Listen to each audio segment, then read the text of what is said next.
الله وبركاته. بسم الله والحمد لله الصلاة والسلام على أشرف المرسلين وعلى آله وصحبه أجمعين أما بعد.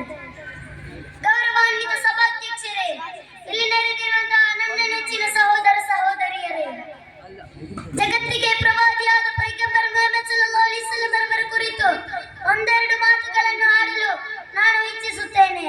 ಅಲ್ಲಾಹ್ ಸುಬ್ಹಾನಹು ವ ತಆಲಾ ಅನುಗ್ರಹಿಸಲಿ. ಆಮೀನ್. ಸತ್ಯವೇನು, ನ್ಯಾಯವೇನು, ನೀತಿಯೇನು ಎಂಬರಿಯದ 6ನೇ ಶತಮಾನದ ಕಾರ್ಗತ್ತಲೆಯ ಕರೋನಾ ಯುಗದಲ್ಲಿ ಜಗತ್ತಿಗೆ ಕಾರಣವಾಗಿ ಉದಿಸಿ ಬಂದ ಹಬೀಬ್ ಸಲ್ಲಲ್ಲಾಹು ಅಲೈಹಿ ವಸಲ್ಲಂ ಅವರು ಅತ್ಯಾಚಾರ, ಅನಾಚಾರ, ಕಚಾಟ, ಕಿರುಕುಳದಿಂದ ಕೂಡಿದ ಅರಬಿ ಜನತೆಗೆ ಸತ್ಯವನ್ನು ಬೋಧಿಸಿ ಸತ್ಯದ ಬಾಗಿಲನ್ನು ತೆರೆದುಕೊಟ್ಟವರಾಗಿದ್ದಾರೆ ನಮ್ಮ ಹಬೀಬ್ ಸಲ್ಲಲ್ಲಾಹು ಅಲೈಹಿ ವಸಲ್ಲಂ ಅವರು. ಪ್ರೀತಿಯ ಸಹೋದರರೇ, ನಮ್ಮ ಹಬೀಬ್ ಸಲ್ಲಲ್ಲಾಹು ಅಲೈಹಿ ವಸಲ್ಲಂ ಅವರು ಇಂದಿನ ಕಾಲದ ಎಲ್ಲಾ ಸೈಕಾಲಜಿಕಲ್ ಟ್ರಿಕ್ಸ್ ಗಳನ್ನು 1400 ವರ್ಷಗಳ ಮುಂಚೆ ಅವರ ಆ ಪ್ರಬೋಧನೆಯಲ್ಲಿ ಉಪಯೋಗಿಸುತ್ತಿದ್ದರು. ಪ್ರೀತಿಯ